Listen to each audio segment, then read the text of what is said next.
Alhamdulillahirabbil alamin hamdan yuwafi ni'amahu wa yukafi mazidah. Allahumma salli ala sayyidina Muhammadin salatan tuwassi'u biha 'alaina al-arzaq wa tuhassinu biha al-akhlaq wa ala alihi washabihi wa sallim. Rabbi auzi'ni an ashkura ni'mataka allati an'amta 'alayya wa 'ala walidayya wa an a'mala salihan tardahu wa adkhilni bi rahmatika fi ibadikas salihin. Azabiku semua dimuliakan Allah Subhanahu wa taala. Segala puji bagi Allah taala, pemilik jagat raya sekaligus penjaga kehidupan segala makhluk di dalamnya. Hanya kepada Allah lah kita meminta pertolongan dan ampunan. Barang siapa yang mereguk petunjuk darinya, maka ia tidak akan sesat selamanya. Begitu pula sebaliknya.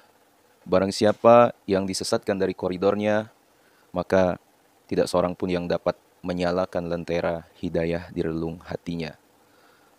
Azabiku semua, salawat dan salam semoga tercurah kepada Nabi kita Muhammad SAW, keluarga, para sahabat dan umatnya. Allahumma salli ala Sayyidina Muhammad wa ala Sayyidina Muhammad. Semoga kita selalu menjadi bagian dari pengikutnya yang konsisten, menjalankan dan memperjuangkan ajaran beliau hingga akhirat kelak.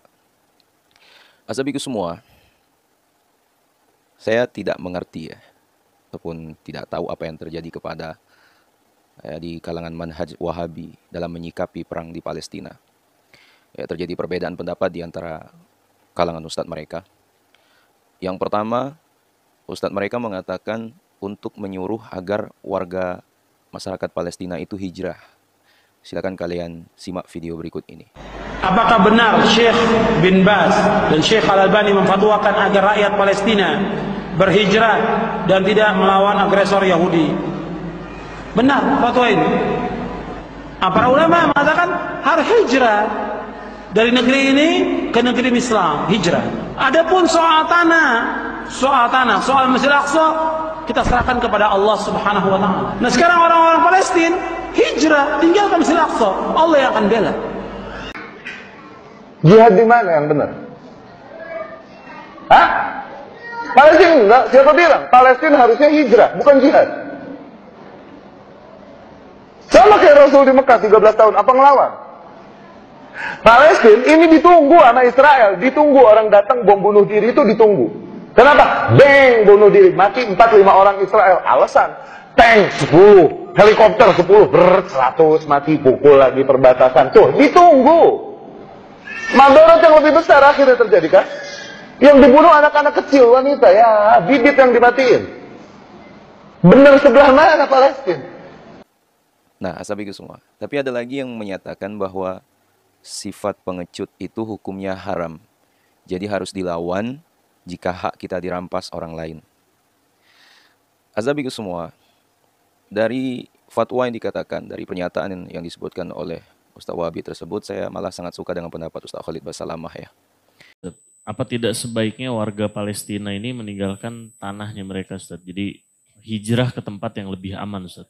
Ini orang yang bicara seperti ini, saya kembalikan ke masalah kasus penjajahan dulu Indonesia. Waktu kita dijajah sama Belanda. Yang mana kita pilih? Melawan atau tinggalkan Indonesia? Coba jawab ini. Lawan. Cuma 5 orang yang mau melawan. Yang lain mana pengecut? Hah? Lawan. Gimana caranya? Gak usah bicara negara. Ikhwan dan akhwat sekalian. Dompet antum mau diambil orang, lawan. Gimana caranya? Gak boleh, pengecut itu hukumnya haram dalam Islam. Gak boleh. Kalau hak antum gak boleh. Sampai kata Nabi SAW, siapa yang terbunuh membela dirinya, kehormatannya, hartanya atau keluarganya, mati syahid. Seorang sahabat dalam riwayat sahih mengatakan, ya Rasulullah, kalau ada orang datang mau mengambil harta saya, kata Nabi SAW, qatilhu. Tahu apa arti qatil? Perangi dia. Lawan. Bunuh dia.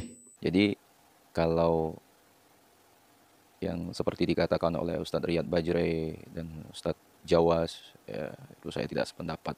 Ya. Ada Wahabi yang bisa saya sependapat, yaitu tadi Ustadz Khalid. Ustadz Khalid Basalamah, ya, itu salah satu jamaahnya bertanya, apakah tidak sebaiknya warga Palestina meninggalkan tanah tersebut? Atau dalam kata lain hijrah ya, ke tempat yang lebih aman? Asabiku semua, sebelum menjawab pertanyaan tersebut, Ustadz Khalid Basalamah malah balik bertanya dan membandingkan dengan Indonesia yang waktu dulu dijajah oleh Belanda. Apakah dilawan atau meninggalkan Indonesia? Azabiku semua, lantas Ustadz Khalid Basalamah mengungkapkan harus dilawan. Ya. Dalam Islam itu menjadi pengecut hukumnya haram. Maka dari itu kita harus mempertahankan hak milik kita meskipun harus terbunuh. Kata Nabi, ya, sabda Nabi Muhammad SAW, siapa yang terbunuh membela dirinya, kehormatannya, hartanya, atau keluarganya akan mati syahid. Ungkap Ustadz Khalid Basalamah. Seorang sahabat, ya, dalam riwayat yang sahih itu mengatakan, ya Rasulullah, kalau ada orang datang mau mengambil harta saya, ya, kata Nabi, perangi dia, lawan dia, bunuh dia. Lanjutnya, asabiku semua, Ustaz Khalid Basalamah kemudian lebih lanjut, ya, mengatakan sebuah kekeliruan jika meninggalkan tempat tinggal karena masalah dijajah. Maka dari itu harus dilawan. Asabiku semua, saya ini pernah jadi Wahabi. Ya. Cuma alhamdulillah saya itu mau belajar, mau mencari ilmu.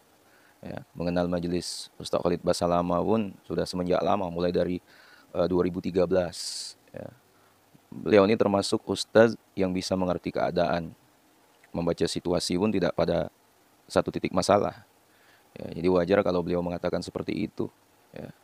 Saya pun sependapat. Ya. Beliau, ya, Ustaz Khalid Basalamah, ya, dalam hal bidang syirah, ya, sejarah, ya, bagaimana sejarah para nabi, rasul, ya, dalam membela negaranya memang bidang beliau. Lihat video-video beliau. Ya. Hanya saja kalau masalah akidah, ya, itu udah beda lagi. Ya. Perlu kita tahu, wasabiku semua, terpenting lagi, siapa yang menganggap bahwa membela negara bertentangan dengan membela agama, maka dia tidak paham apa itu agama dan apa itu negara. Ya. Perlu kami mengingatkan, ya, tentang cinta dan membela negara. Ya. Hubul watan minal iman. Wahai netizen yang dirahmati Allah, ya, pendapat dan komentarnya dipersilakan dengan segala hikmah dan ilmunya. Wallahu a'lam bishawab. علمتنا ربي علمنا الذي ينفعنا ربي فقنا فقنا لنا وقرابة لنا في ديننا